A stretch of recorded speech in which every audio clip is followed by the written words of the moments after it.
Hey guys, welcome back to my channel. Today I am doing a super exciting video. Oh my gosh, I'm so look, please tell me in the comments that you're proud of me, okay? I would really appreciate it.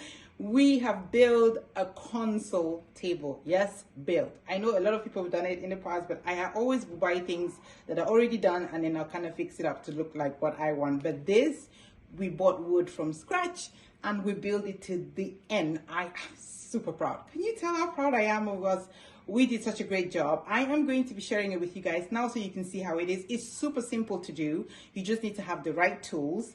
And it will, for the console table that we built, I will link one similar ones below so you can see how much they cost. And I will tell you what our cost is once we're done. But it looks so good. So good, and I am super happy about what we have achieved. Yeah, so let me show you what we built. So the first thing that we did was we went to Home Depot and we got 3/4 plywood. And the idea here is that because I don't want like cuts and cuts, which is why I didn't get smaller pieces of wood that was thicker to do this. We got 2 sheets of plywood cut to size, so we cut everything twice. And what you can see me doing here is I am putting wood glue on one side of it, and then I am just going to add the corresponding sheet to this one to make it thicker. The guy at the store said that if we do it this way, then we get a thicker piece of wood, which means that it won't bulk in the middle because it is long. So this is what we're doing. And the other thing that we did was that we cut the wood about 5 inches longer on each side because we're going to be doing an angle cut when all of this is dry. So we did it just slightly longer. I will put the dimensions of my own console table in the description bar below when it is all done.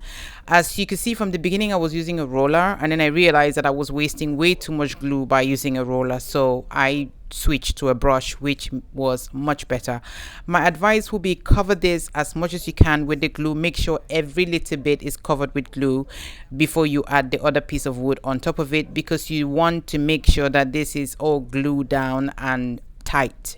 You don't want any gaps or anything like that. I use clamps to hold mine together. I don't have the long one that you can put from one side to the next, so I use what I got. Use what you have, people. Just use what you have. I'm gonna put my smaller clamps on the side, and then I am gonna put some weights in the middle. I am making sure that it is lined properly first before I start clamping anything down, because once this is dry you can't undo it. So you have to make sure that you get all the sides perfectly aligned before you close everything together, so you clamp it. So the clamps I'm using, I got them from Walmart, but these same clamps are in Home Depot. I'll link it in the description bar below. And then I added just pieces of wood on top of my plywood that I'm using, just because I didn't want the heavy weight that I was putting on top to dent it. I was just scared that that could happen, so I decided to just add another piece of wood on top before I added the weights. And then we left this overnight to dry.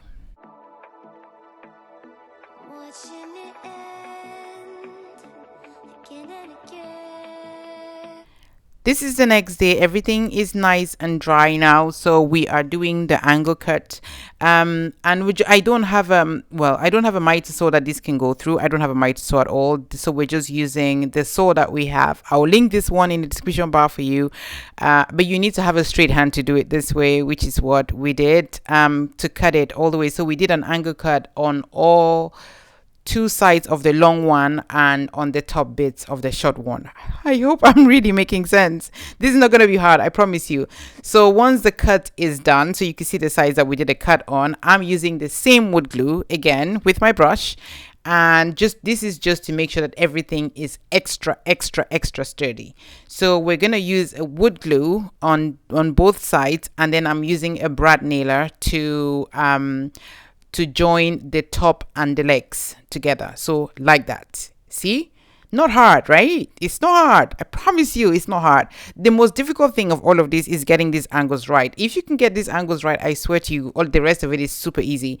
And then I'm just using a brad nailer to just nail both sides. So we did the same thing on either side of the legs, just making sure that you angle it really right. There's a square thing that you can buy. I'll link that below. I didn't have it, but I'm definitely gonna get it. Just to make sure that I think it's called a square edge, so that you make sure that your sides are held really, really well. I didn't have one, so we just eyeball it, but it came out really well. And I used quite a bit of nails because I just wanted to make sure that it was secure. I regret this. What I'm doing right now, that I regretted. So don't do this, okay? So this is the wood that came from after I sanded the piece. The wood was really, and then I emptied my sander. It was really nice and soft, and I thought I'm gonna use that with some wood glue to kind of fill it up. It filled up really nicely, but when it came to sanding, it was an absolute nightmare.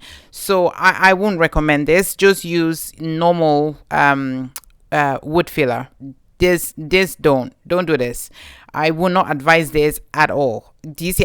It was an absolute nightmare to kind of sand this down. So no, I would never be repeating this again. This is from other people's tutorials that I saw this, and I thought, I'll try it. It's cheaper. You already have the wood in your when you sand, so it'll be easier to do this. I already have the wood glue, but I will not be repeating this again. But fill in all the gaps that you have with wood glue, not what I did. Fill it with wood glue. I will link a decent wood glue for you in the description bar below. Fill it with wood glue and leave it to dry, and then you sand it. You see what I mean? Like, I had to hold my sander at an edge just to get rid of the glue. It sticks out and you can't paint over it because you will see it. So I didn't know. I will not be repeating that again. I know I've said it so many times, but it was an absolute nightmare, and it was freezing cold outside also when I was doing this. So I did not enjoy this process one bit. Okay, so now that I've told you what not to do, this is what you have to do. Sand it really, really well. Make sure that you get all the splinters out, and because it's raw wood. And I sanded it, went through, examined my piece again. Anywhere that I'd missed, that still had like a hole or something or a gap, I filled that in. Because I'm not very good with angles yet, so we still had some gaps that we needed to fill in. See how I'm looking? It was freezing cold.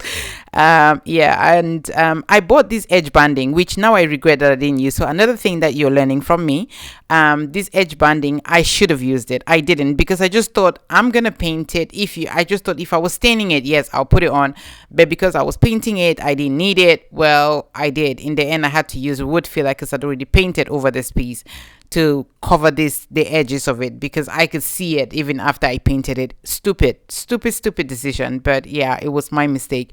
But don't make the same mistake I made. See, this is why I do it, and then you guys do it after me, so you don't make the same mistakes I made.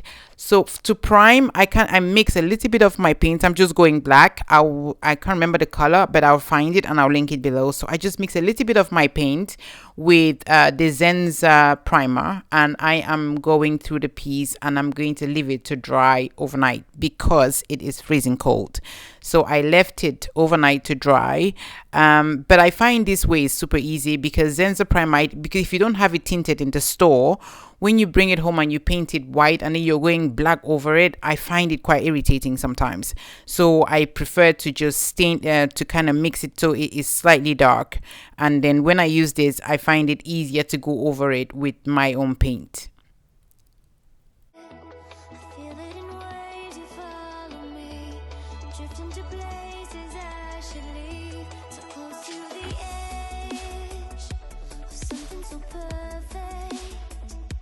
So this is day 3. I am now going over it with my paint. I will link the paint color that I use, the name as well below, so that you can find it. I love this paint. It has like a black but slight brown to it as well, which I really liked. And yeah, so I gave it 2 coats of paint, and then I finished it off with Veritane that I also tinted a little bit with my paint color to avoid it from having that white cast. And then it was all done. I left it 2 days to dry before I put it anywhere near where you could put something on it, and this is what it looks like. I am so happy with this piece. It looks so good. I mean, I know it's because it's my first piece, our first piece from start to finish. I'm so excited about it. It came out so well, much better than what I expected that we could build. And yeah, I'm really really loving it. It's exactly what I wanted for this space, and I am so happy that we did it. Thank you guys so much for watching. I really appreciate you stopping by. Please comment below, tell me what you think about this console table. And next week, in a couple of days, we're going to be doing the living room. So that was the final piece, and now we have everything. So I'm going to decorate it and I will share it with you guys on Saturday. So I'll see you then. Bye.